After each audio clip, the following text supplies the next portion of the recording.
toutes et à tous, j'espère que tout le monde va bien.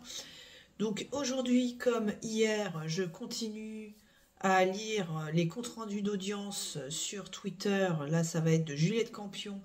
Donc ça va être l'audience qui se tient le jeudi 2 octobre et on est à la 8e jour d'audience. Donc c'est parti, let's go. Jeudi 2 octobre, 8e jour au procès de Cédric Jubilard. La journée s'annonce dense. 2 amis de Delphine Jubilard sont attendus, dont une constituée partie civile. On entendra également Cathy, la conjointe de l'amant de la disparue. Alors là, ça va être très intéressant. On entendra également aujourd'hui la directrice de crèche de la petite Elia et l'ancien dealer de Cédric Jubilard. Pour répondre à une question plusieurs fois posée ici, l'amant de Delphine Jubilard sera entendu lundi matin. Ça aussi, ça va être très intéressant, évidemment. Avec une demi-heure de retard, l'audience commence. La présidente a échangé avec les avocats de la défense et de la partie civile, vraisemblablement pour leur demander de se calmer sur les échanges d'invectives à l'audience. Des tensions ont eu lieu en effet hier. Pas moins de 11 personnes doivent être entendues aujourd'hui, donc ça va être une journée particulièrement dense, face à la cour d'assises du Tarn. C'est d'abord Valérie G., l'ancienne nounou de Louis et Elia, les enfants du couple Jubilard, qui s'avance à la barre. Elle gardait les enfants avant et après l'école et la crèche. Elle se souvient que Cédric Jubilard lui a parlé de la séparation à venir avec son épouse, fin octobre, début novembre, en 2020, dit-elle à la barre. Mais en audition, elle fixait cette annonce à début décembre. Il était très en colère. Mot pour mot, il m'a dit « Elle veut divorcer. Elle veut jouer à ce jeu-là, on va jouer à ce jeu-là. » J'ai dit « C'est vos histoires entre vous et votre dame. » Il était en colère, insiste-t-elle. Elle raconte une scène qu'elle a observée avant la naissance d'Elia, au moment de la dernière échographie. Delphine Jubilard lui avait demandé de garder Louis. Le couple est arrivé devant chez elle. Ils étaient déjà en bagarre devant la voiture. Ça a crié entre eux. Je suis arrivée devant la portière, il était très en colère. Il a pris son fils par le bras. Ah ouais. T'as vu ta connasse de mère, qu'elle aille se faire voilà, je vous laisse deviner de quel terme il emploie, très vulgaire, hein, en papouasé, voilà. Relate-t-elle. J'étais choquée. Tu m'étonnes, commande Valérie G. Delphine Jubilard l'aurait regardé puis aurait baissé la tête. Ouais, donc c'est notoire qu'en fait il manquait de respect à Delphine, hein, au minimum. Hein. Il lui parlait mal, il insultait. Bon. Un soir, Cédric Jubilard serait arrivé, aurait ouvert la baie vitrée, aurait crié sur son fils. Je t'avais dit qu'il ne fallait pas regarder la télé. Je te faisais confiance. Et Louis s'est mis à pleurer et a dit « Mais maman a dit que je pouvais. » Valérie G. aurait tenté de calmer le jeu. Cédric Jubilard se serait alors énervé contre elle et l'aurait invité à prendre la porte. Laurent Boguet, avocat de partie civile, lui demande si Delphine Jubilard a pu apparaître comme une moins bonne mère l'année 2020. Certains témoignages ont parlé d'elle comme étant moins présente, moins impliquée avec ses enfants. Non, ses enfants, c'était sa vie. Moi, quand je lis certaines choses, ça m'oppresse, ça m'énerve. Elle était à fond avec les enfants. Si elle arrivait juste avant que je les lève, elle se chargeait de les lever et elle partait toujours avec un bisou, un câlin, affirme-t-elle. Valérie G. comprend mal une question de Pauline Rongier, avocate des parties civiles. « Ah, vous faites référence à l'histoire de Daval ?» demande Véronique G. On ne sait pas à quoi elle fait référence, l'avocate l'invite à préciser. Ça remonte à janvier, février ou mars. Un soir, il est arrivé du travail, la télé était allumée. C'était à l'époque de l'affaire Jonathan Daval, donc Jonathan Daval, je crois que c'était fin 2017, il me semble, de mémoire. Donc ça veut dire 3 ans avant la disparition de Delphine. Je dis, c'est malheureux pour la dame, pour Alexa, rapporte la témoin. Il se retourne et me dit, oh, il est pas malin. J'aurais fait mieux que ça. Il pleure, il fait que pleurer, relate-t-elle, suscitant une rumeur dans le public, en salle de retransmission. C'est sûr qu'il n'a pas du tout le même comportement que Daval. Elle se souvient, j'étais choquée, et 6 mois après, sa femme disparaît. Ah non, donc en fait, je crois, l'affaire Daval, ça débute fin 2017, mais il va être incarcéré beaucoup plus tard, je crois en 2020, donc c'est pour ça qu'il parle de... En tout cas, c'était 6 mois, donc c'était 6 mois avant que sa femme disparaisse. Ouais, c'est quand même un peu étrange, hein, tout ça. On entend à présent, on entend à présent Malcolm, et pas Malcolm, je pensais à la série Malcolm. Malcolm A, 24 ans, demandeur d'emploi. Il estime que les critiques et les on-dit sur Cédric Jubilard ont été faussées. Moi, de ce que je le connais, c'est pas quelqu'un de mauvais ou mal intentionné, estime-t-il. Ouais, donc lui, il doit faire partie de la team Cédric Jubilard, c'est-à-dire des personnes qui vont prendre sa défense, entre guillemets. J'ai entendu beaucoup de choses méchantes, ça m'a peiné. On reste humain dans cette affaire par rapport à la famille, aux enfants. Il traverse une phase pas facile, je pense, détaille-t-il. Tout le monde se pose des questions. Moi, c'est un ami et ça reste un ami, ajoute-t-il. Malcolm A connaissait Cédric Jubilard depuis l'été 2020. Les deux hommes se fréquentaient à la pétanque. Il est venu moins de 4 fois au domicile du couple et n'a jamais parlé avec Delphine Jubilard. En audition, il a déclaré que Cédric Jubilard était vicieux. Il nous laissait nous tromper pour gagner. Ouais, il était stratège. Emmanuel Franck, avocate de Cédric Jubilard, lui demande s'il a déjà vu Delphine Jubilard promener ses chiens seuls, comme il l'avait déclaré en audition. Non, répond le témoin catégorique. Petit revers pour la défense. Bah oui, parce qu'en fait, je pense qu'elle aurait préféré qu'ils disent oui. Là, ça dessert un peu la défense, effectivement. Mais bon, ça corrobore le témoignage du voisinage qui indique ne pas avoir vu Delphine promener les chiens le soir. On entend à présent Adrien F., 22 ans, vendeur King jouet. Il semble un peu tendu. J'ai rien de particulier à dire parce que je ne connaissais pas forcément Cédric plus que ça, déclare-t-il d'emblée. Il fréquentait parfois Cédric Jubilard à la pétanque et était venu jouer aux jeux vidéo chez lui. Le facteur commun, c'était la consommation de stupéfiants, lui demande la présidente. Exactement, répond le jeune témoin. Pour moi, c'était une personne un peu arrogante qui avait tout vu, tout fait, estime-t-il. Quels étaient les sujets de discorde, demande la présidente. Je suis supporter parisien, lui marseillais. Et sur n'importe quel sujet, je ne parlais pas énormément avec lui, mais c'était pas une personne qui me donnait envie de parler avec lui. Ok, je ne sais pas si c'était censé être des témoins à décharge, là ça devient des témoins à charge. C'est maintenant au tour de Lohan R, 22 ans, animateur, qui s'avance à la barre. Je ne me souviens pas de grand-chose, c'était il y a longtemps, et ça me stresse un peu d'être là, déclare-t-il en préambule. C'est normal, dit la présidente. Il se souvient simplement être allé chez l'accusé pour l'aider à ranger des stères de bois. Pour nous remercier, il nous avait payé un coup à boire, dit-il. Auparavant, il l'avait simplement croisé dans le village. La présidente procède à la lecture des auditions de Sofiane E., une autre connaissance de Cédric Jubilard. Il avait autour de 16 ans lorsqu'il a été entendu en 2020 et 2021. Ouais, donc très jeune. Alors qu'il discutait dans le jardin, Cédric Jubilard lui a demandé de parler moins fort pour ne pas réveiller son épouse qui dormait après son travail de nuit. Il m'a dit « Ça se passe pas bien, j'ai envie de la tuer. »« Ah oui, carrément. » a-t-il rapporté aux enquêteurs. Ok. Donc il y a quand même plusieurs connaissances de l'entourage, tout ça, qui dit la même chose, c'est-à-dire qu'il a menacé de MORT son épouse à plusieurs reprises. Ok, très bien. Cédric Jubilard aurait ajouté qu'il voulait enterrer son épouse. De mieux en mieux, donc enterrer TUER, enterrer, enfin voilà, tout va bien quoi. Cédric n'avait pas beaucoup d'amis. Il n'avait pas une très bonne réputation à Cagnac. Tout le monde disait qu'il était fou, a également déclaré Sofiane. Intéressant. Il criait sur son fils. Louis demandait un yaourt et Cédric était mauvais avec lui. Ce n'était pas de l'éducation, il criait. Même au City Stade, une fois, il avait ramené des cerfs-volants et le petit n'y arrivait pas. Il disait « T'es un bon à rien », a relaté Sofiane E.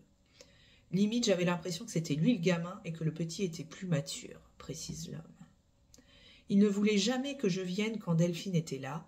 Peut-être qu'elle ne voulait pas qu'un gamin de 16 ans vienne chez eux, a avancé Sofiane. Ça se voyait que Louis le craignait vraiment. Dès qu'il approchait, il baissait la tête. Il laissait traîner un jouet direct, c'était le drame, a également relaté Sofiane E. Et d'ajouter toujours en audition. Les chiens, en général, c'était lui. Sa femme ne les promenait jamais. La question des chiens revient beaucoup car Cédric a déclaré aux enquêteurs que son épouse était sortie les promener le soir de sa disparition. La présidente interroge Cédric Jubilard sur les témoignages qui viennent d'être entendus. C'est vrai que je fréquentais des jeunes, mais c'est parce que j'ai un tempérament de jeune dans ma tête, justifie l'accusé de 38 ans, debout dans son box, tout de noir vêtu. C'est ce côté adolescent attardé évoqué à la première journée des débats, interroge la présidente. Oui, c'est ça, répond Cédric Jubilard. Il cite toutefois 4 prénoms et noms d'amis de son âge. Pourquoi cette absence de vie sociale, lui demande la présidente. Parce que ça ne m'intéresse pas plus que ça, répond l'accusé. La présidente lui demande si ça aurait pu poser problème à son épouse qu'il amène des jeunes à leur domicile pour fumer du cannabis pendant qu'elle travaille de nuit. Je pense que ça l'aurait dérangé, oui, reconnaît-il. Delphine Jubilard savait qu'il invitait des jeunes. Elle me disait que c'était pas terrible, que je pourrais prendre des gens de mon âge pour faire des soirées, relate-t-il.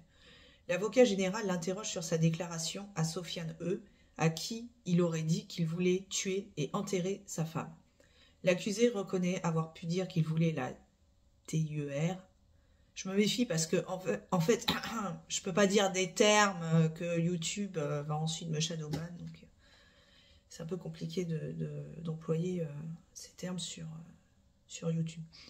Donc, il voulait la TUER, mais c'était des termes qu'il employait souvent, selon lui. Bon, s'il l'emploie souvent, c'est pas bien grave, écoute, franchement. Qui n'a pas un jour dit, bah écoutez, j'ai envie de TUER et de l'acheter du haut d'une falaise, par exemple. Hein. Bon. C'est pas pour autant que je l'ai fait, précise-t-il. Bah oui, ça ne constitue pas des aveux. Hein. C'est vrai qu'objectivement, ce ne sont pas des aveux. Effectivement. Il nie en revanche avoir dit qu'il voulait enterrer son épouse. Ça va, s'il voulait juste la TUR, mais pas l'enterrer, c'est bon. L'avocat général lui demande si leur séparation se passait bien. Oui, il y avait quelques disputes, mais ça se passait assez bien, affirme Cédric Jubilard. Le magistrat estime au contraire que cette séparation se passait plutôt mal. Pas du tout, j'ai pas cette impression-là, rétorque l'accusé. La présidente lui demande s'il a bien critiqué le comportement de Jonathan Daval, comme l'a relaté la nourrice des enfants. L'intéressé affirme n'avoir jamais dit ça.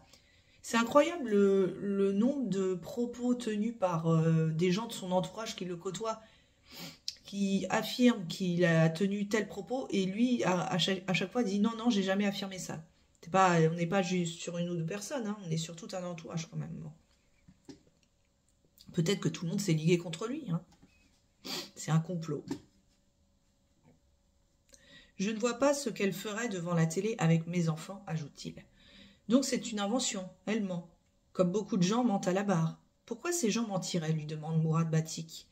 Pour m'enfoncer encore plus, ouais, parce qu'ils veulent que je sois le coupable, estime Cédric Jubilard. Théorie du complot.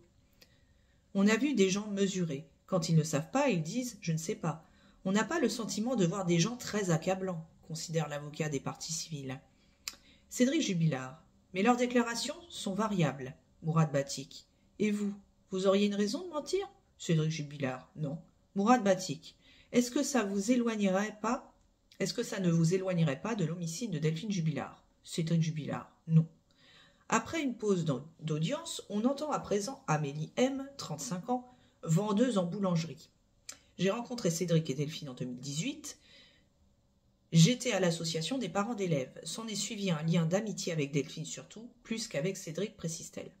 On faisait des cafés, des soirées entre filles surtout, poursuit Amélie M. Cédric Jubilard voulait organiser un anniversaire surprise à son épouse pendant le confinement. J'en ai informé assez rapidement Delphine. Je trouvais ça malvenu, car ils étaient en instance de divorce. Ah oui, donc pendant le confinement qui était... Ah bah non, parce qu'il y avait 2 confinements. Un premier confinement de l'apocalypse, hein, attention, tous aux abris qui étaient entre 15 mars et et 15 mai, enfin un truc comme ça, et le deuxième confinement qui a eu lieu à l'automne 2020. Donc je suppose que c'est pendant ce deuxième confinement. Donc je trouvais ça malvenu, car ils étaient en instance de divorce. Elle a dit qu'elle n'était pas d'accord pour faire ça, et on ne l'a pas fait. Amélie M est tombée fin octobre 2020 sur le profil de Cédric Jubilard sur un site de rencontre en octobre 2020. Donc c'est-à-dire qu'on n'arrête pas de jeter la pierre à Delphine. Ah oui, mais c'est une femme adultère qui entretenait des liaisons parce qu'elle fréquentait des sites de rencontre. Mais Cédric faisait visiblement la même chose. Elle prend des captures d'écran, avertit Anne, une autre amie de Delphine, et cette dernière lui annonce qu'elle est en instance de divorce.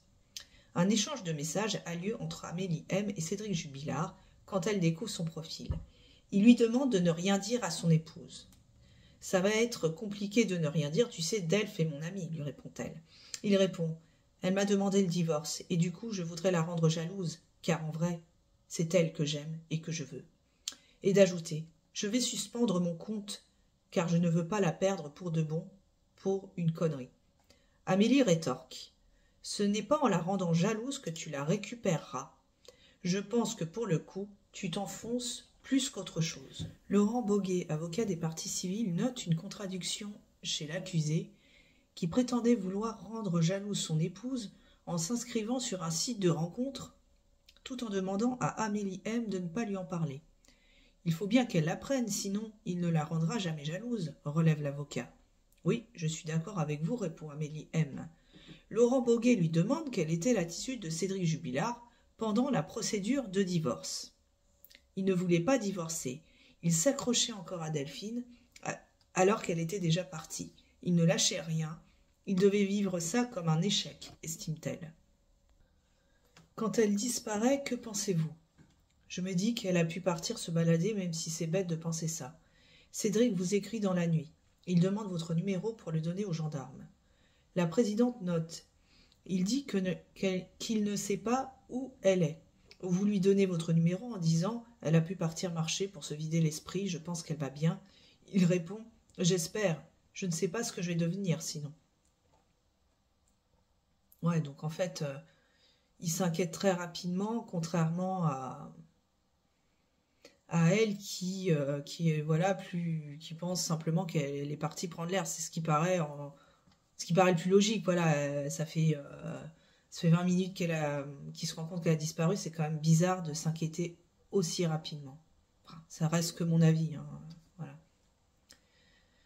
La présidente note, ça j'ai lu, alors Emeline, une amie de Delphine, partie civile, est à la barre. C'est une brune aux cheveux longs. Vous avez assisté à l'essentiel des débats. Avez-vous des choses à ajouter ? Sur la personnalité de Delphine, on l'a décrit comme très réservée, mais avec nous, elle était très joviale, très ouverte. Ces derniers temps, elle se lâchait. Elle ajoute « Cédric, je ne voulais plus le voir. Je ne peux pas en dire plus. Vous aviez passé des moments avec lui ?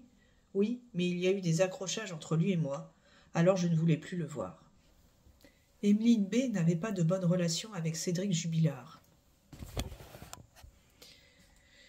Elle ne voulait plus le voir, elle avait eu plusieurs accrochages avec lui. En septembre 2020, Delphine Jubilard lui aurait demandé comment s'était passée sa séparation pour la garde de son fils. Amélie M lui aurait déclaré qu'elle faisait garde alternée et Delphine Jubilard lui aurait dit qu'elle voulait faire ça aussi. Elle affirme qu'un jour, lors d'une sortie autour d'un lac, Louis s'en était pris plein la tête par Cédric et il a puni tous nos enfants contre un arbre.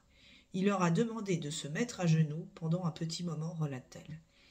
Chez une autre amie, il aurait puni le fils d'Amélie M qui ne voulait pas manger ses spaghettis en l'enfermant dans le noir.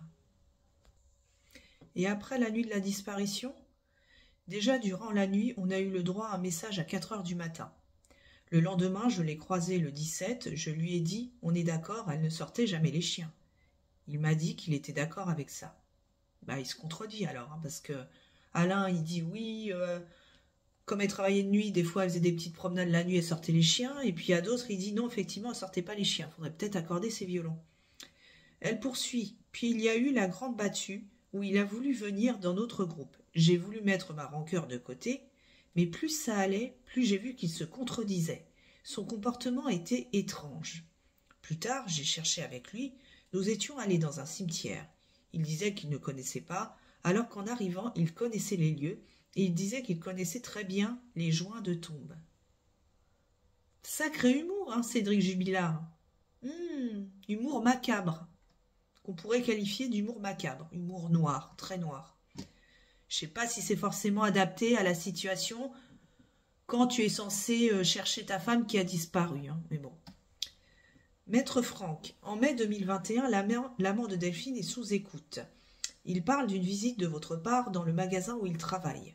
Oui, j'ai tenu à y aller pour le rencontrer et je voulais rencontrer la personne qui avait autant changé mon ami. J'ai vaguement échangé, je lui ai donné mon numéro et je lui ai dit qui j'étais. Il a envoyé un SMS au directeur d'enquête en disant que vous étiez deux. Ça parle d'une enveloppe remise. Le directeur d'enquête dit « Ok, je gère ». C'est très mystérieux. J'ai pas compris. Il a envoyé un SMS au directeur d'enquête en disant que vous étiez deux. Ça parle d'une enveloppe remise. On aura peut-être des éclaircissements plus tard lors de l'audition de l'amant et de sa femme. Le directeur d'enquête m'a convoqué. Il m'a dit qu'il comprenait que je voulais retrouver mon ami et que ce n'était pas à moi de faire l'enquête. L'enveloppe, c'est quoi? C'était un mot. Salut, je suis l'ami de Delphine. Est-ce qu'on peut s'appeler? D'accord. Plus ça allait, plus je voyais dans son comportement qu'il se contredisait. Quand on croisait les informations entre chacune, il avait un comportement un peu étrange, relate-t-elle. Elle est allée effectuer des recherches dans un cimetière, bon, ça j'ai déjà dit, connaissait très bien les lieux, donc les joints de tombe. En fait, on n'était pas là pour chercher, mais plus pour discuter, et il m'a parlé de beaucoup de choses, ajoute-t-elle. Alors, concernant l'enveloppe qui aurait été remise par l'ami de Delphine à l'amant de Montauban, Maître Martin, donc avocat de Cédric Jubilard, précise « Il n'y a aucune trace de cet échange dans le dossier avec le directeur d'enquête. Parfois, les choses me surprennent. Cédric Jubilard est entendu sur les sites de rencontres. Que pouvez-vous dire de votre intérêt sur les sites de rencontres? Au début, c'était pour embêter Delphine et la rendre jalouse. Ensuite, quand le divorce a été acté, c'était pour faire de nouvelles rencontres. Pourquoi vouloir la rendre jalouse? Je voulais voir si je pouvais sauver mon couple. Vous l'aimiez encore? Je l'aimerai toujours. Je l'aimerai toujours. Du style, je l'aimerai toujours quoi qu'il arrive, jusqu'à ce que la mort nous sépare. C'est très romantique. L'audience est suspendue jusqu'à 14h. L'audience a repris. On entend à présent Mathieu G, 36 ans, agent de sécurité incendie et ami de longue date de Cédric Jubilard. C'est quelqu'un que j'apprécie, avec qui je me suis toujours entendu, précise-t-il, en guise de témoignage spontané. Ouais, donc lui, il n'est pas partie civile, il fait juste un simple témoignage. La présidente demande à partir de quand ils se sont rencontrés. On avait 12 ou 13 ans au collège, on s'est fréquentés pendant l'adolescence, répond le témoin. La présidente lui demande s'il a vu Cédric Jubilard depuis son incarcération. Non, répond l'homme, à cause de la pression médiatique. Beaucoup de journalistes m'ont appelé des dizaines de fois. C'est très perturbant. Justifie-t-il. Aucune autre question ne lui seront posées. On passe au témoin suivant. Hein? En fait, ça... Donc, le témoignage, il dure 30 secondes chrono. Et en fait, il est ni à charge, ni à décharge contre Cédric. Contre ou pour Cédric. Je vois pas très bien... Pour moi, ce témoignage ne sert absolument à rien. C'est-à-dire qu'il n'apporte aucun éclairage sur la personnalité de Cédric Jubilard, en bien ou en mal. Là, je vois vraiment pas l'intérêt de ce témoignage, mais bon. Donc, témoin suivant. On entend à présent Sébastien A, 36 ans, intérimaire. À propos de Cédric Jubilard, qu'il présente comme son ami, son ami, il déclare « Un chien qui aboie ne mord pas.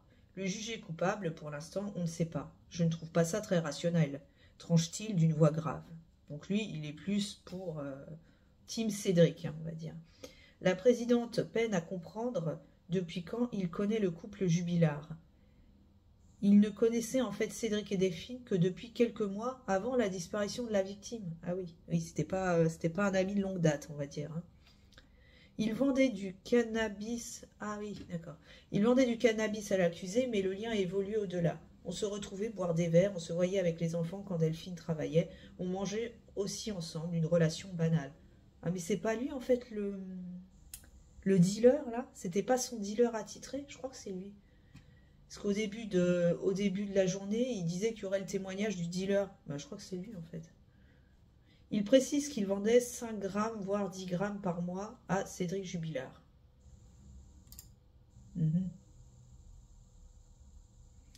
Ok. 5 grammes, voire 10 grammes par mois, Cédric Jubilard. Alors moi, j'y connais rien, je ne sais pas si c'est beaucoup ou pas. Je pense qu'il avait déjà une consommation assez importante, hein, puisqu'il il ponctionnait au moins 500 balles dans le compte commun du coup. Donc, je pense qu'il devait avoir une bonne consommation. Enfin, une consommation importante. Il affirme avoir vu Delphine Jubilard se balader plusieurs fois avec les enfants en présence des chiens, mais plutôt après l'école, à 16h30, ajoute-t-il. Donc là, on ne parle pas qu'elle baladait les chiens le soir quand il faisait nuit. La soirée aussi, la nuit, demande la présidente. Non, répond Sébastien A. La présidente lui demande comment Cédric Jubilard parlait de la perspective du divorce. Il a plus parlé sur la maison. Il regardait comment faire pour garder ou pas la maison. Ah, il était vraiment focalisé sur la maison. Je ne l'ai pas perçu en mal dans le sens où il aurait voulu l'enterrer, la tuer, détaille-t-il. Ok, d'accord. Bon, on se refait pas, je peux pas m'empêcher de jeter un œil sur les posts du nouveau détective. Et là, il y a des petits détails que Juliette Campion n'a pas communiqués, notamment concernant le témoignage précédent du dénommé Mathieu, où je disais que c'était super neutre son témoignage. Il a quand même rajouté quelques petits éléments. Donc, ils connaissaient depuis qu'ils avaient 12-13 ans, qu'ils étaient restés proches. Ils se croisaient parfois autour d'un café, ils se rendaient service sur le plan des travaux, ils parlaient de bricolage. Et donc il le décrit comme étant de bonne humeur, très vaillant, donc c'est quand même plus un témoignage à décharge de Cédric, hein, en faveur de lui. Quel regard portez-vous sur sa maison? Il a fait un travail colossal, mais après il a manqué de financement. Allez-vous le voir en prison? Bah non, à cause de la pression médiatique. Donc c'est quand même un témoignage qui est un peu en faveur de Cédric, hein, clairement. Donc là, il y a le témoignage ensuite du dealer de Cédric. Qu'est-ce qu'il dit? Donc oui, donc il se voyait quand Delphine était au travail, il papotait, jouait avec les enfants, et c'est bien lui qui lui vendait la drogue. C'est comme ça qu'ils ont fait connaissance et qu'ils seraient devenus amis. Quand il voulait du cannabis, comment ça se passait? Il venait chez moi. Quand il venait chez vous, il venait avec les enfants, il devait être chez lui ou chez la nounou. Vous aviez dit, il venait le soir vers 22h en les laissant seuls. Je lui disais qu'il faisait le con. Ça a dû arriver, oui. Ah ouais, donc il y allait le soir et puis laisser les enfants seuls puisque Delphine travaillait à l'hôpital. Comment avez-vous appris la disparition? Par les médias. Vous l'avez évoqué avec lui? Oui, il était persuadé qu'elle était partie dans un autre pays. C'était assez vague, on ne savait pas quoi en penser à ce moment-là. Moi, j'étais persuadée que ce n'était pas lui. Bah, il a peut-être pas envie de perdre un client, hein, non plus. Enfin, je sais pas, je dis ça, je dis rien. Je ne sais pas, mais en tout cas, c'est sûr que c'est plus un témoignage, là encore, en faveur de Cédric. Donc, Sébastien A, qui est donc l'ancien dealer de Cédric Jubilard, et qui serait devenu ami avec lui, le décrit comme étant grande gueule. C'est comme un caniche qui aboie, mais il ne mord pas. Ça restait quelqu'un de sympathique, souligne l'homme. Oui, vous savez, comme les petits roquets, là, ils sont petits et ils sont teigneux, mais ils sont hargneux, mais bon, ils ont bon fond quand même. Sur quelque chose qui ne va pas lui plaire, il va vite s'énerver, en haussant la voix. Mais pas plus que ça redescendait relativement vite derrière, assure-t-il. Il avait raconté en audition que Cédric Jubilard lui avait dit en rigolant « Mais oui, c'est moi qui l'ai tué. Humour, humour !» Second degré, évidemment.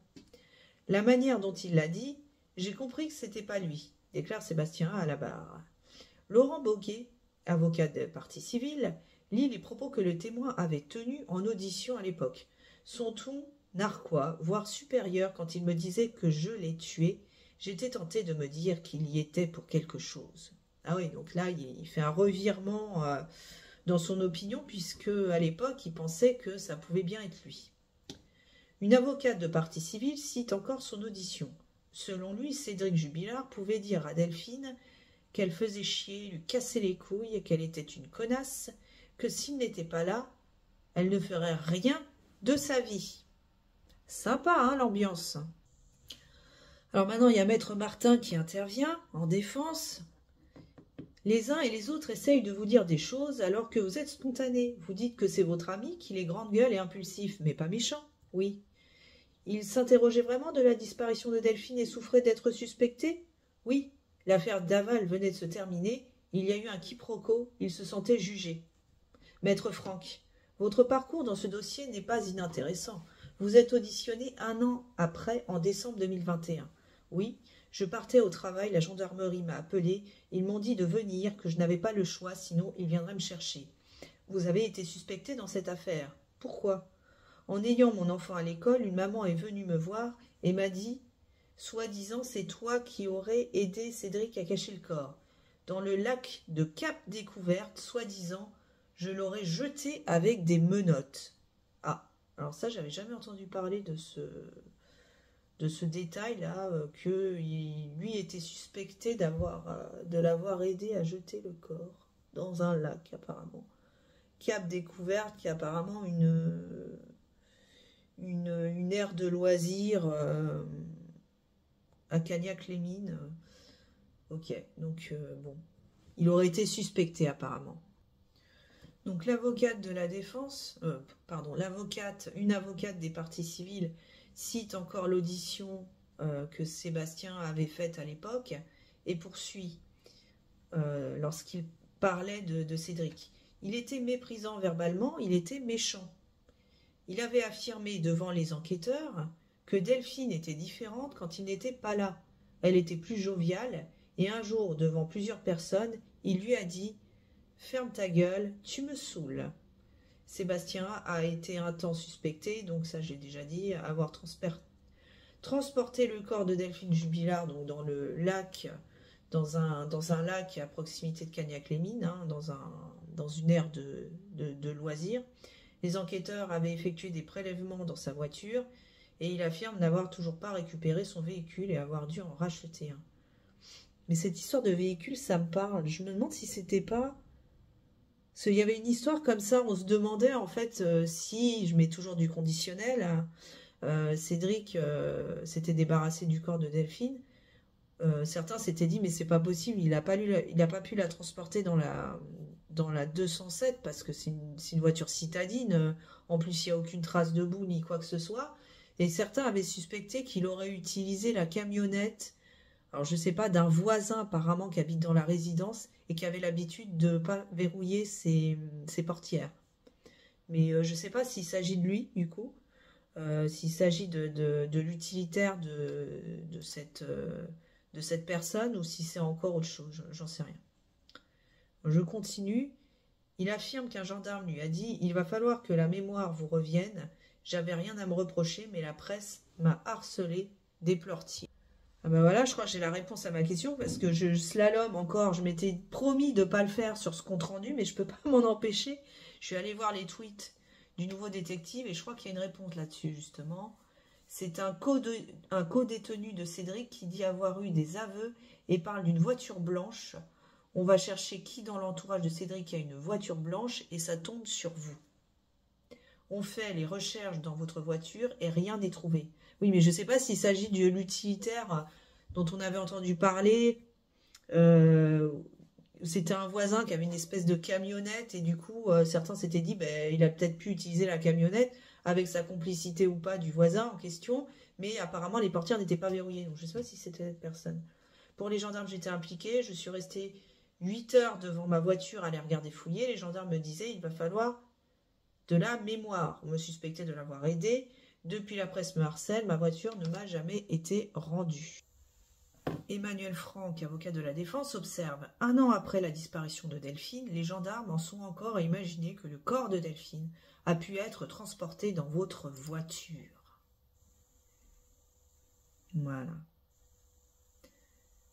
D'accord. Ça, j'en avais pas entendu parler de cette histoire de... Enfin, si, j'avais entendu parler de la voiture, mais j'avais pas tilté s'il y avait une autre personne qui était considérée comme suspecte ou être complice de Cédric. Par rapport aux dépositions qui ont été faites, il a pu être évoqué qu'il pouvait vous arriver de laisser vos enfants seuls à la maison pour aller acheter du cannabis. Ce n'est jamais arrivé, les jeunes étaient chez moi pour garder les enfants. Oui, donc là, on s'adresse de nouveau à Cédric Jubilard, puisque c'est lui qui est auditionné. Vous avez dit à votre ami que vous avez tué Delphine? Oui, je l'ai dit, mais sur le ton de l'ironie, car tout le monde m'accusait. Maître Boguet questionne l'accusé. Mais on est le 17 décembre. Qui vous accuse ce jour-là? J'avais vu les gendarmes déjà. Ils n'en sont pas encore là. Bien sûr que si. J'ai dû aller voir le légiste. Ils ont pris mon téléphone. J'avais l'impression d'être accusé.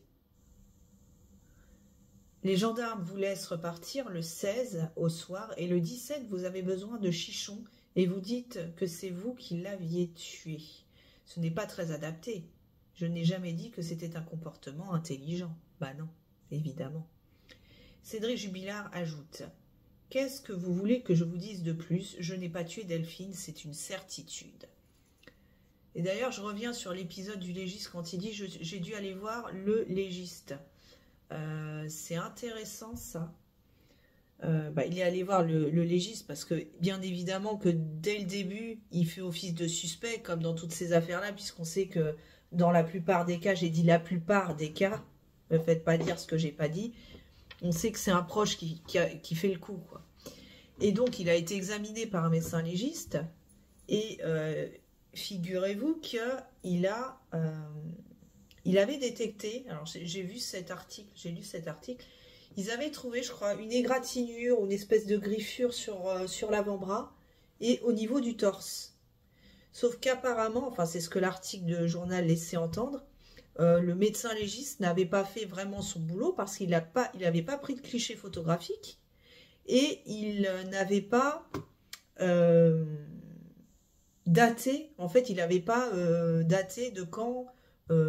à quand remontaient en fait ces petites égratignures et donc on ne sait pas à quoi c'était dû et apparemment Cédric Jubilard aurait prétendu que s'était blessé en fait en posant du parquet flottant, voilà.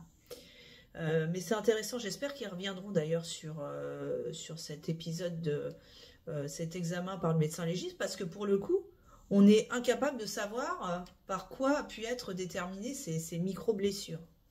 Ça aurait quand même été intéressant de se pencher plus sur la question, hein, à mon avis. Mais bon, écoutez, ça n'a pas été fait, hein, ça n'a pas été fait. Donc voilà, bon là j'ai encore slalomé entre les deux, entre les deux traits de Nouveau Détective et de Juliette Campion. Du coup, je suis paumée. Parce que là, Juliette Campion, dont je reprends son poste, la présidente donne à nouveau la parole à Cédric Jubilard. Donc il dit que quand il y a des menaces, quand il fait des menaces sur sa femme, tout ça c'est sur le ton de l'ironie, que c'est pour rire, que c'est de l'humour macabre, hein. Bon, voilà, parce que tout le monde le soupçonne depuis le début. Après ça peut se tenir, hein, ça peut se tenir. Maintenant, il a quand même un comportement, on va pas se cacher, qui est quand même spécial, hein. Donc je reprends. Laurent Boguet, côté partie civile, lui demande si les gendarmes lui ont mis la pression dès le 16 décembre 2020, sous-entendu, est-ce qu'il avait besoin de faire de l'humour aussi cynique et aussi rapidement pour décompresser d'une éventuelle pression? Bien sûr, le fait que je suis allée voir le médecin légiste, le fait que mon téléphone a été saisi toute une soirée, qu'ils m'ont posé des milliers de questions alors que j'avais rien à me reprocher, toute la journée j'ai eu le sentiment d'être accusé, affirme-t-il. Donc je reprends. Maître Batik, pour vous croire, Il faut partir du postulat que les gendarmes vous ont mis sous pression. Mais comment expliquez-vous que vous ressortiez si rapidement le soir? Pour moi, j'ai été accusé dès le début. Maître Rongier, le ton ironique ne me satisfait pas non plus. Vous dites que c'est la pression des gendarmes. Les gendarmes vous expliquent mettre du linge dans la machine. Les gendarmes vous expliquent mettre du linge dans la machine et ils n'ouvrent pas la machine. Je n'en sais rien, je ne suis pas dans la tête des gendarmes. J'ai pas compris la phrase. Là. Il ajoute « M'emmener chez le légiste, prendre mon téléphone, si c'est pas de la pression, c'est quoi ?» Mais avant tout ça, votre femme a disparu. Tout son entourage est inquiet et vous, vous faites de l'ironie. C'est mon tempérament, j'ai besoin de l'humour.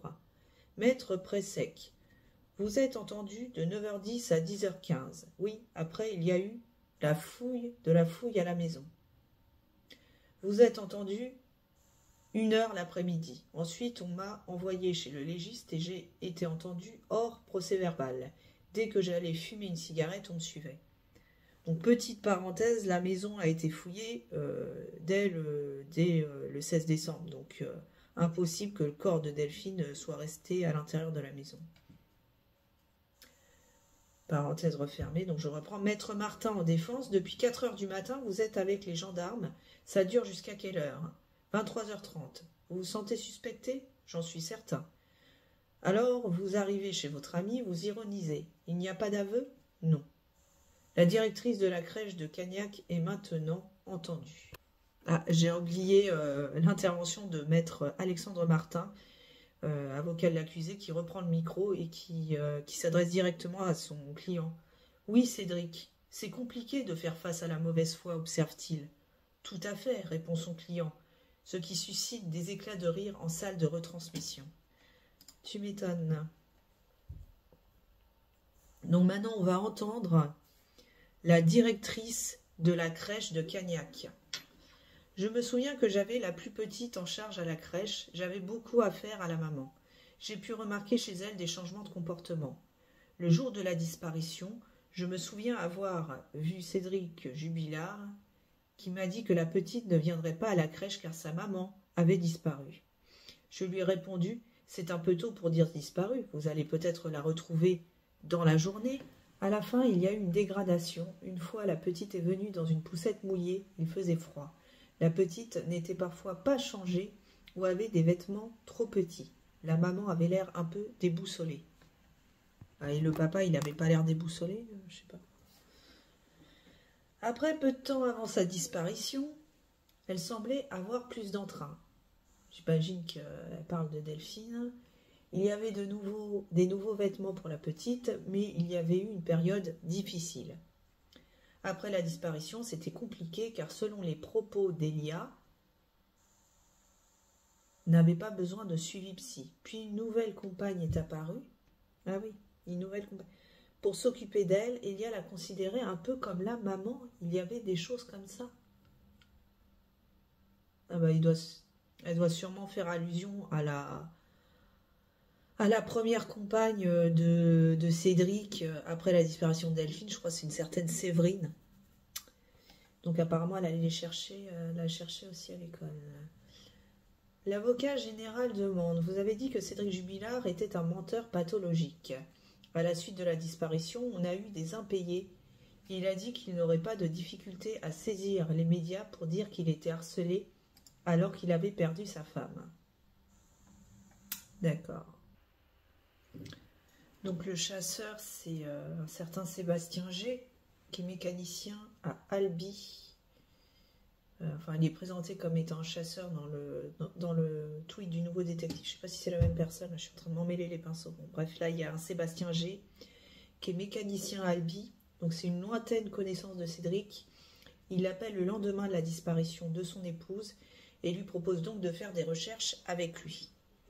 On a bu un café, fumé une cigarette et on s'est mis en route dans un lieu que je connais, où j'ai chassé, donc c'est bien lui, dans les bois pendant quelques années. Il était tout le temps derrière moi, ne cherchait pas vraiment, se souvient-il. Sébastien G se souvient qu'il n'était pas vraiment inquiet. Entendu par les gendarmes très vite après, le témoin avait déclaré que Cédric Jubilard était décontracté pendant ses recherches. Il vous a parlé de sa relation avec Delphine. Oui, il a dit qu'il était en train de se séparer, avec quelques relations S. Il vous a livré ça spontanément? Oui. Vous êtes entendu car vous appelez les gendarmes vous-même? Point d'interrogation. Oui, à cause de son comportement. Moi, si ma femme disparaît, je ne réagirai pas comme ça. Donc voilà, il explique qu'il ne s'était pas vu depuis 2 ou 3 ans.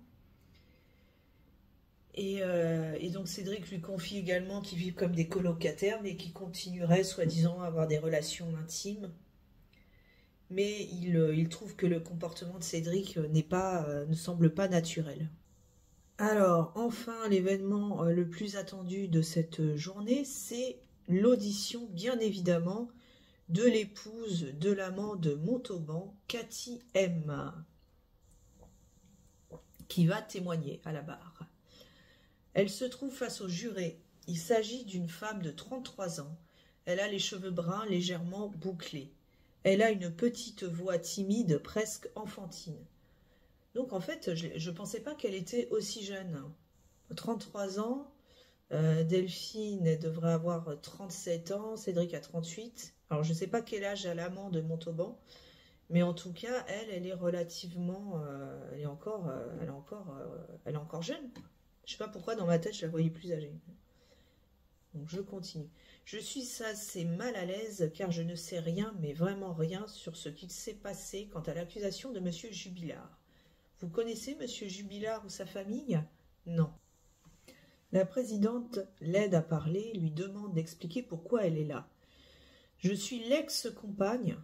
Ouais, donc vraisemblablement elle a divorcé, parce qu'ils étaient mariés, je crois. Je suis l'ex-compagne de l'amant de Delphine, et dans la mesure où je lui ai envoyé des messages la veille de sa disparition, je suis appelée à témoigner des... On va remonter à 2020. Je travaillais dans la téléphonie en intérim. J'étais dans une relation compliquée avec Donajan, donc ça c'est le nom de l'amant, hein. Mais dans une relation quand même. J'étais en couple avec lui depuis au moins 10 ans. Remarque, je ne sais même pas s'ils étaient mariés, hein. Donc elle a connu très jeune, hein. Ça veut dire qu'elle a connu, elle avait 18 ans, quoi. Elle devait être à peine majeure. Notre relation était compliquée car il y avait beaucoup de disputes. Il attendait beaucoup de moi et il estimait qu'il fallait que j'en fasse plus pour que le couple fonctionne. Il y avait beaucoup de hauts et de bas, de disputes au sujet qu'il fallait que ça change. En 2020, vous étiez toujours en couple? Oui, mais c'était vraiment devenu conflictuel au quotidien. Ce n'était plus vivable, ni pour lui, ni pour moi. Il fallait qu'on trouve une solution. Parfois, on se disait d'essayer, parfois qu'il fallait que ça s'arrête et qu'on se sépare. J'étais très fragile, faible et j'avais besoin de lui pour m'aider à avancer dans la vie. J'imaginais pas que la relation s'arrête car je ne me sentais pas d'être une adulte seule avec un enfant, une maison à vendre. Je ne me voyais pas continuer sans lui. Donc apparemment, celui qui est désormais son ex-compagnon lui faisait beaucoup de reproches et il était relativement maniaque. Il me disait qu'il fallait que je fasse des efforts pour que le couple tienne. Il a l'air sympathique, cet amant de Montauban. Que je devais faire des efforts pour m'habiller, sur mon poids, sur le travail, sur l'entretien de la maison, relate Cathy M. Intéressant. Elle ajoute, je savais qu'il y avait des échanges, mais quand j'ai compris, j'ai retracé toutes les conversations, toutes les disputes. Je me suis dit que je ne pouvais pas continuer une vie comme... Bon, bah, ça a l'air d'être un sacré personnage aussi, l'amant de Montauban. Il est... Là, vu le portrait dépeint par son ex-compagne, hein, ça donne quand même une image profondément antipathique, hein. On dit Jubilard, Cédric Jubilard est antipathique, mais là, pour l'instant, au premier abord, on ne peut pas dire que le descriptif qu'elle en fasse soit beaucoup plus reluisant. Bon, après, vous allez me dire, bah, c'est son ex-compagne, c'est évident qu'elle ne va pas le brosser dans le sens du poil, mais enfin quand même, hein. Finalement, on a l'impression que Delphine passe d'un mec toxique à un autre, hein. C'est assez déroutant, hein.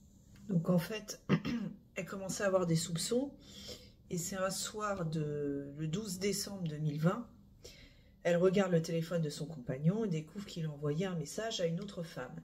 Il effaçait tous les autres. Elle décide de la contacter et lui demande à Delphine de lui laisser un moment de répit. Cathy M décide d'envoyer donc un message à Delphine Jubilard le 15 décembre 2020, donc la journée qui précède sa disparition. Elle explique avoir découvert que son mari lui envoyait des petits cœurs. « Je ne suis physiquement pas faite pour endurer ça », ajoute-t-elle. « Par respect pour les 10 années d'amour, s'il vous plaît, ne poursuivez pas maintenant cette aventure. » Ouais, je me souviens, je crois qu'elle lui avait demandé de faire une sorte de trêve pour les vacances de Noël, de lui accorder un peu de répit, histoire qu'elle puisse se remettre de tout ça, et qu'ils reprennent leur relation après les vacances de Noël. Donna Jean, le mari de Cathy M, donc ils étaient bien mariés, lui fait ensuite envoyer un message à Delphine Jubilard. Nous nous sommes mis d'accord tous les deux pour que tant que nous habitons ensemble, nous restions une famille. Donc aujourd'hui, vous n'êtes plus en couple. On s'est séparés 1 an après la disparition de Delphine. On a pris des chemins différents en 2022. On se parle toujours pour notre enfant. Votre vie intime entre l'été 2020 et la disparition, il me faisait beaucoup de reproches. Il était maniaque. L'essentiel de nos échanges était des choses indécentes. Ah, purée. Il disait qu'il fallait que je fasse des efforts pour que le couple tienne. Ouais. Donc, je pense que c'était... apparemment, c'était un mec assez toxique. Et en gros, il devait lui demander tout un tas de choses, je vois d'ordre S, lui mettre la pression à ce niveau-là. Et on dirait bien que ouais, Delphine, elle est vraiment passée d'un PN à un autre PN. C'est d'un mec toxique à un autre. C'est quand même incroyable. Hein. Et dans le message qu'elle envoie à Delphine, Cathy M ajoute « J'accepterai ce qu'il se passera après. Psychologiquement, je ne peux pas tout endurer d'un coup. Laisse la place se libérer avant de la prendre. » Delphine Jubilard lui répond ensuite « Tu es jeune et tu as aussi le droit au bonheur. En attendant, je vais m'effacer, me faire discrète et te laisser digérer en famille. Bonne journée, Delphine. » La présidente demande maintenant à Cathy M si elle est sortie la nuit de la disparition de Delphine Jubilard. Non, répond la témoin. Et son mari, non plus, répond la témoin. Ça corrobore la thèse selon laquelle ils auraient passé la nuit, toute la nuit chez eux, sans sortir, puisque la maison est domotisée et selon la domotique, ils ne sont pas sortis. J'imagine avec des caméras de vidéosurveillance. Alors après, il y a une espèce de petits points un peu qui posent question parce qu'il semblerait qu'une fenêtre de la baie vitrée n'était pas domotisée. Certains disent, mais ça se trouve, il est sorti par là. Bon, après, rien n'est sûr. En ce qui concerne leur portable, toute la nuit, dans la nuit du 15 au 16, ils sont restés géolocalisés au niveau de leur domicile. Donc, s'ils étaient partis, en tout cas, ils n'auraient pas pris leur téléphone. Et apparemment, de toute façon, la piste de l'amant et de sa femme dans l'implication de la disparition de Delphine a rapidement été écartée. Alors je ne sais pas si c'est à tort ou à raison, mais en tout cas c'est comme ça que ça s'est passé. Donc on revient sur la relation qu'elle entretenait, donc Cathy, avec son ex-mari. Donc lui faisait sans arrêt des réflexions, donc pour s'habiller, sur son poids, sur l'entretien de la maison, toutes ces choses au quotidien. Il m'attaquait dessus, elle témoigne. Il disait que si je ne faisais pas le nécessaire, et ça fait mal de me dire qu'il m'a fait toutes ces réflexions alors qu'il l'avait déjà fait, alors qu'il l'avait déjà trompé. Ouais, c'est un PN dans toute sa splendeur, hein, le mec. Alors, je reviens aux questions de la présidente, qui lui demande, le 16 décembre 2020 au matin, son mari l'appelle à 10 h. Il me dit, « T'as fait quoi à Delphine ?» Je lui demande de m'expliquer, je ne vois pas où il veut en venir. Il me dit qu'elle a disparu et je lui demande s'il est sûr que c'est réel, relate Cathy. Attends, je comprends pas là. Son mari l'appelle à 10 h. T'as fait quoi à Delphine? Mais quand elle dit son mari, elle parle de son mari à elle ou du mari de Delphine? Non, je pense qu'elle doit parler de Cédric. Donc ça veut dire que Cédric Jubilard avait le numéro de téléphone de Cathy. J'ai rien compris. T'as fait quoi à Delphine?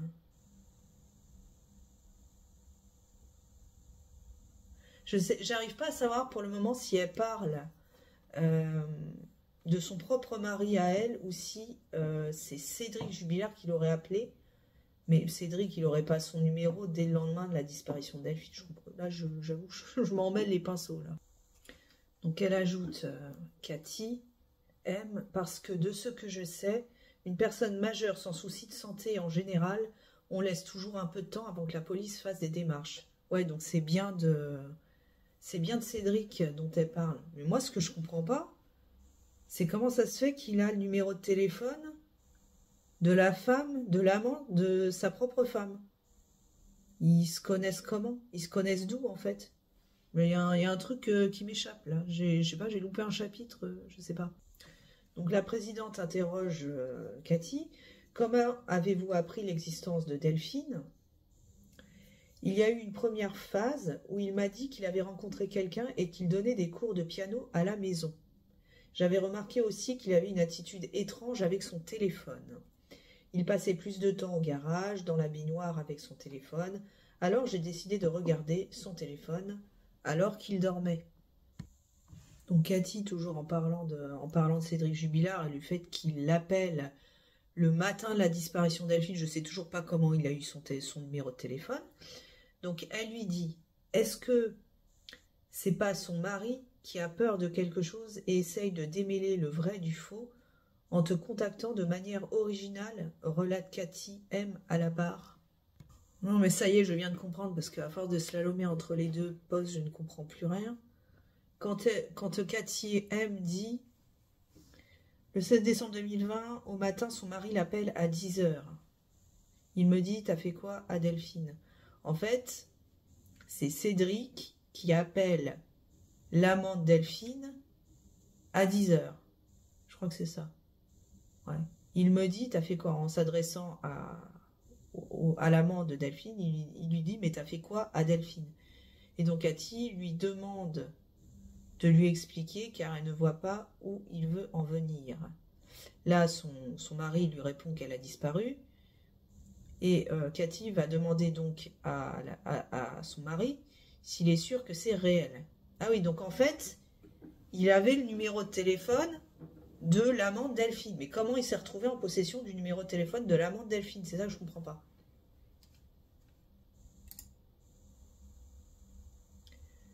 Elle et son mari contactent alors la gendarmerie. Donc Cathy et l'amant de Montauban contactent alors la gendarmerie et demandent s'il s'agit d'un canular. Le policier m'a dit, on ne rigole pas avec ces choses-là.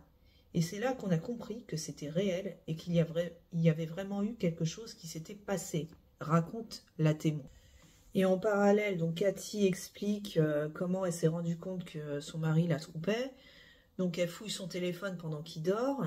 Et 2 jours avant la disparition de Delphine, elle se rend compte qu'il avait effacé tous ses messages comme il avait l'habitude de le faire. Mais il en restait quand même un avec un bisou bonne nuit, pas si explicite, mais suffisant pour me dire qu'il parlait avec elle de manière intime. Il y avait un petit cœur, oui. Alors Cathy apprend seulement 2 ou 3 jours après que Delphine Jubilard était bien la maîtresse de son mari. Alors qu'il parle aux gendarmes au téléphone et fait mention d'une nuit d'hôtel à Albi.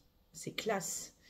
Au début, il me dit que j'ai mal entendu. Ah oui, en plus, c'est-à-dire même mis devant le fait accompli, il continue de nier l'évidence. Et au bout de plusieurs heures de dispute, il me confirme qu'il s'est passé quelque chose avec elle.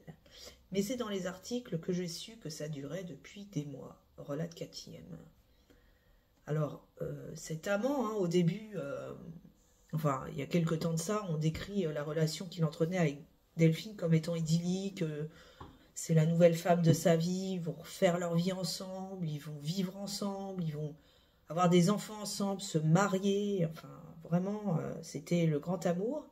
Et là, on se rend compte, on a un portrait beaucoup moins reluisant, puisqu'on a appris qu'il fréquentait des sites louches sur le dark web, des sites SM, qu'il demandait des pratiques...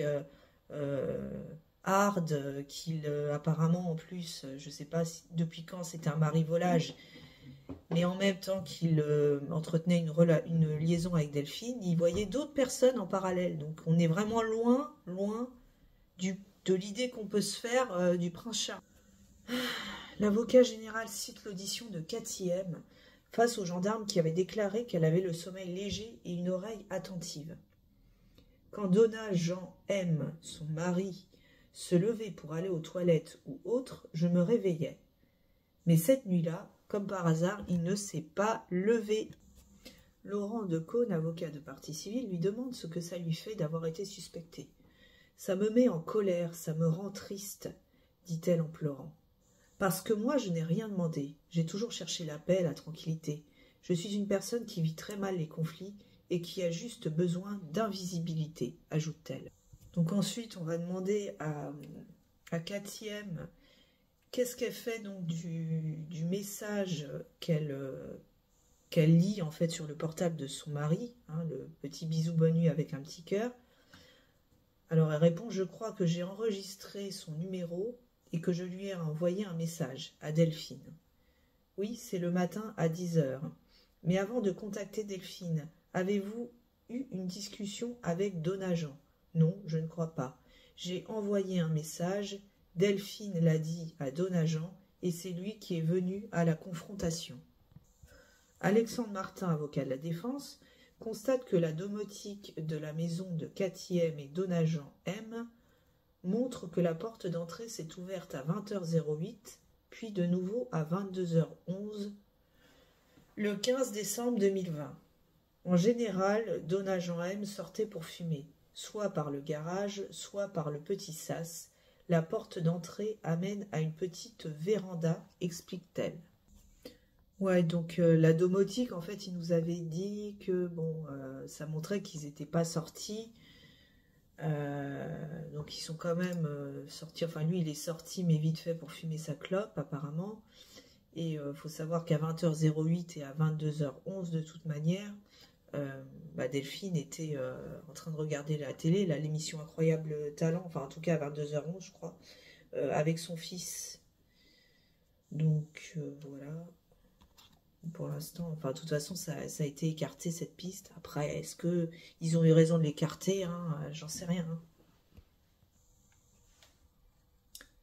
Il est possible qu'à 22h11, quelqu'un ait ouvert cette porte et soit sorti, insiste Alexandre Martin. Réponse de Cathy, oui, il est sorti pour aller dans la véranda. Il passe toujours un peu de temps sur un téléphone, explique-t-elle très calme, comme tout au long de son témoignage. En fait, quand ils disent que c'est domotisé, j'imagine qu'il y a aussi des caméras qui sont activées. En général, ça va de pair. Est-ce qu'on voit clairement qu'il est en train de sortir? Et surtout, à quelle heure on le voit rentrer? C'est surtout ça qui importe. C'est-à-dire, tu le vois sortir, ok, il peut aller fumer sa clope. Est-ce que tu le vois rentrer? J'imagine que oui, j'imagine qu'il y a des caméras. Pour l'instant, on n'en sait pas vraiment plus.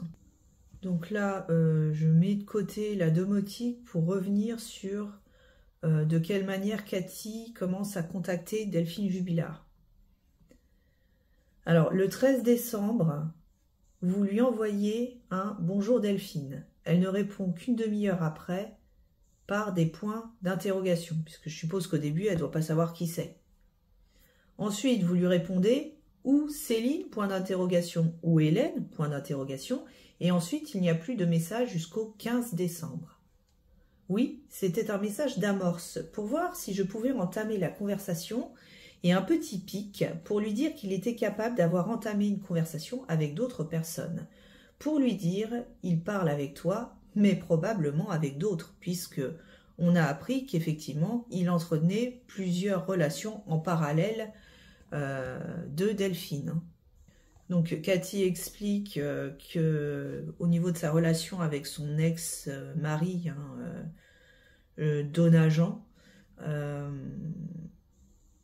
elle dit qu'elle était une personne assez faible et lui une personne qui avait besoin de quelqu'un de malléable pour l'emmener à accomplir tout ce qu'il avait établi sur son chemin de vie, analyse-t-elle. Tout un programme, hein.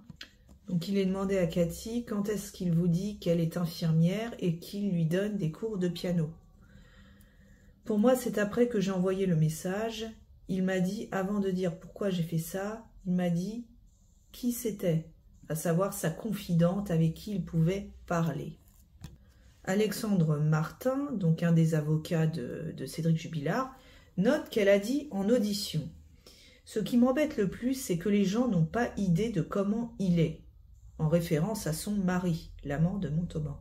Elle décrit Dona-Jean M comme un, ben voilà, on y vient, comme un pervers narcissique qui avait besoin de m'avoir tout en dessous, me disait que je grossissais, qu'il allait me quitter, il fallait que je lui fasse honneur tout le temps. Eh ben dis donc ce type, il ferait presque passer Cédric pour un ange, hein. Parce qu'on dirait que c'est un PN de compète lui aussi.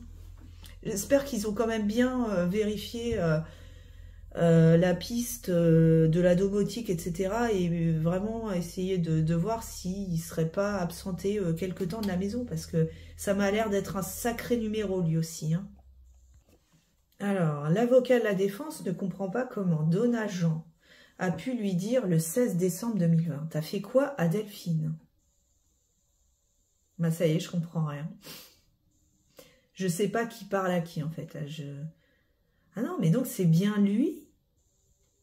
C'est bien l'amant qui demanderait à sa femme au téléphone, après avoir appris la disparition de sa maîtresse, « T'as fait quoi à Delphine ?» Moi, je pensais que c'était... Je pensais que c'était Cédric, en fait, qui avait appelé l'amant de Montauban en lui demandant « T'as fait quoi à Delphine ?» Puisqu'il avait fait le coup avec plusieurs membres de la famille de Delphine, l'entourage, ou des amis en les appelant en disant « Ouais, je sais que Delphine est chez toi, gna gna gna gna. » Je pensais que c'était la même chose, mais apparemment non. Alors, au vu de l'improbabilité de ce qu'on lui annonce, je pense qu'il cherchait une réponse aussi improbable que ce qu'on vient de lui annoncer avant ce 4e. Donc, c'était bien à elle qui s'adressait quand... Donc, le type qui demande au téléphone « T'as fait quoi à Delphine ?»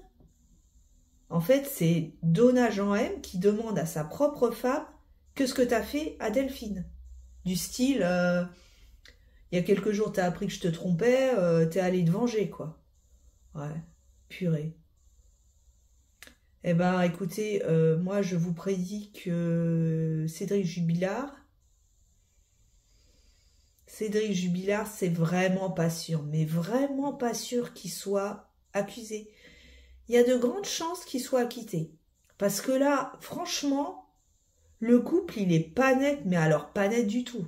On a une espèce de PN, la puissance 10 000. Décidément, la pauvre Delphine, elle est cumulée, hein, les mecs toxiques. Et il a vraiment pas l'air net non plus, celui-là. Non, j'en viens pas, quoi. Donc, je reprends. Mais vous avez passé la nuit avec lui, observe l'avocat. Je pense qu'il se dit qu'entre-temps, ou dans la matinée, j'ai dû envoyer un message virulent à Delphine. Ah oui, donc c'est-à-dire, il l'appelle le lendemain de la disparition, enfin le jour de la disparition de Delphine. Les gendarmes le contactent, lui disent, voilà, Delphine a disparu. Lui, il contacte sa femme pour lui dire, qu'est-ce que t'as fait à Delphine, du style, c'est toi qui l'a fait disparaître. Alors que elle a passé toute la nuit avec lui, que théoriquement, bah, selon la domotique, ni lui ni elle ne sont sortis de la maison la nuit. Enfin, disons qu'à part pour fumer une clope ou s'absenter de 2 minutes, d'après ce que j'ai compris.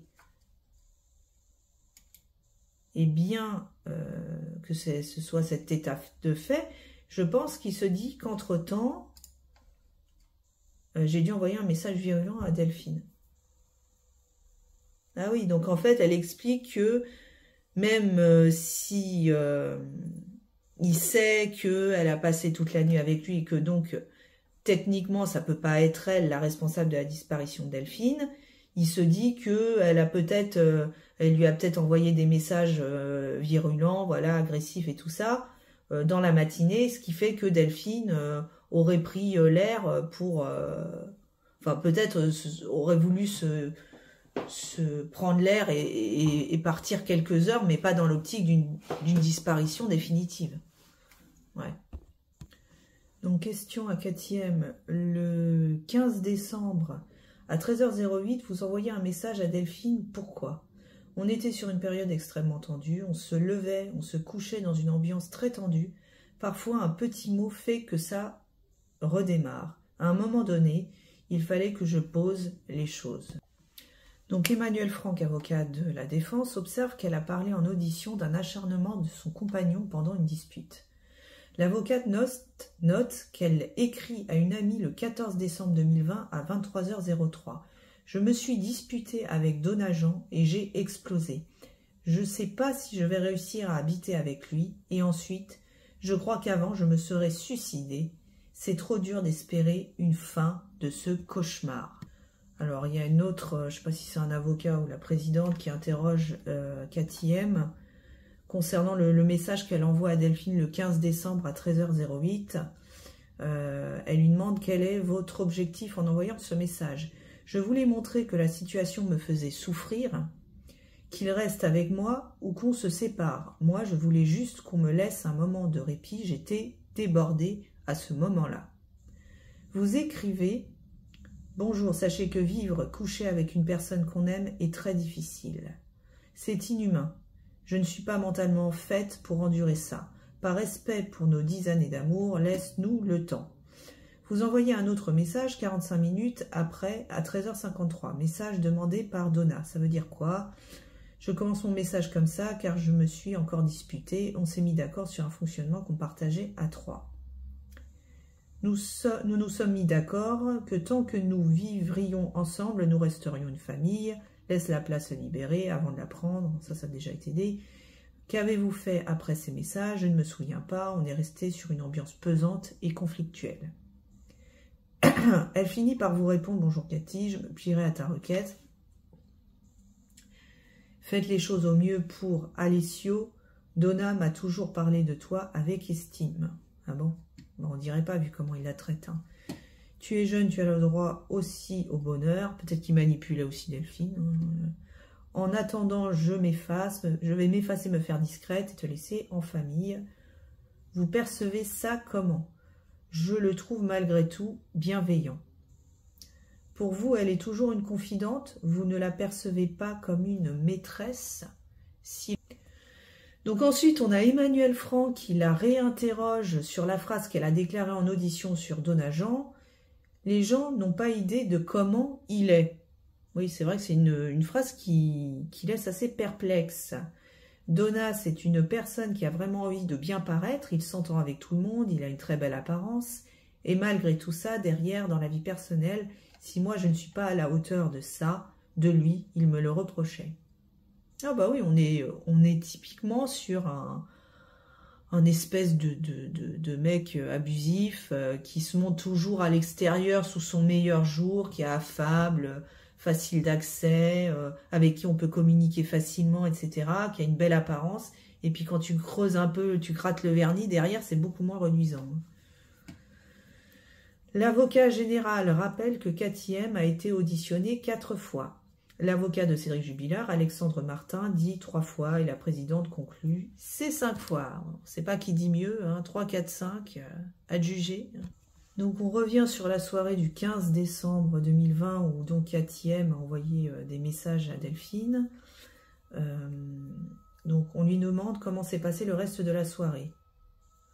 Je ne m'en souviens pas vraiment, les disputes n'avaient plus de début ni de fin, même après la disparition. Et puis on a un enfant, donc il y a un moment où on redevient normal.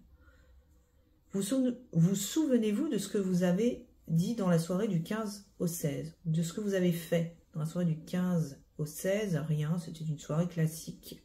Vous êtes sorti dans la soirée? Non. Comment avez-vous appris la disparition? Le 16 au matin vers 10h, Donna travaillait, j'étais avec mon fils. Il m'appelle, je réponds, et il me dit la fameuse phrase qui, moi, personnellement, me choque. Tu as fait quoi à Delphine? Le mec a passé toute la nuit à dormir avec elle, avec sa femme. Maître Martin demande, vous dites que vous aviez besoin de lui. Oui, si je prends du recul, je pense qu'il était une personne qui avait besoin de quelqu'un de malléable pour l'aider à accomplir ce qu'il voulait.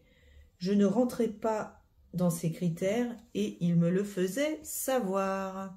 Il y avait une sorte de domination? Oui. Maître Franck conclut. Vous avez pu dire sur votre ex, vous allez le trouver très sympa, fou amoureux d'elle, Et moi, c'est ça qui m'embête le plus, c'est que les gens n'ont pas idée de comment il est. Donc c'était un personnage à double face, peut-être que devant Delphine, il se montrait sous son meilleur jour, manipulateur avec elle, et qu'en fait, derrière, il y avait quelqu'un de beaucoup plus sombre. Hein. En tout cas, la pauvre Delphine, elle, voilà, je l'ai déjà dit, mais elle cumulait les mecs toxiques. Quoi. Donc sur ce, l'audience est suspendue jusqu'à lundi, donc vendredi, pas d'audience, avec cette fois, donc lundi prochain, l'audition du fameux Donajan, l'amant de Montauban, l'amant de Delphine, à suivre. Comment vous dire? C'était très long. Il y a eu pas mal de témoignages. Évidemment, le témoignage le plus intéressant était celui de Cathy M, hein, qui dépeint l'amant comme étant un mec très manipulateur visiblement et qui a l'air aussi très toxique. Voilà, donc si vous êtes arrivé à bout de cette vidéo, bravo, hein, parce qu'elle est très longue. Donc n'hésitez pas à me dire ce que vous avez pensé de cette journée d'audience, hein, ce qu'elle apporte de nouveau. Voilà, est-ce que ça remet en perspective certaines choses? Si la vidéo vous a intéressé, n'hésitez pas à liker, à la partager, à vous abonner. Ça m'aide pour le référencement, l'algorithme YouTube et tout ça, tout ça. Sinon, petite parenthèse, pour les jours suivants, je ne sais pas si je vais lire à chaque fois tous les trades en entier parce que c'est extrêmement long. Et c'est pas évident à suivre non plus, à écouter quand la vidéo dure plus d'1 heure. Donc peut-être que je ferai plutôt un condensé, un compte-rendu de ce qui s'est dit. Enfin, un résumé de ce qui s'est dit en reprenant vraiment les choses les plus importantes. Parce que je trouve que c'est extrêmement long et à la fin, on finit par perdre le fil. Donc voilà. Donc n'hésitez pas à me dire ce que vous en avez pensé dans la barre de commentaires, en toute bienveillance bien entendu. Sur ce, je vous dis donc à bientôt pour une prochaine vidéo. Et d'ici là, affaire à suivre.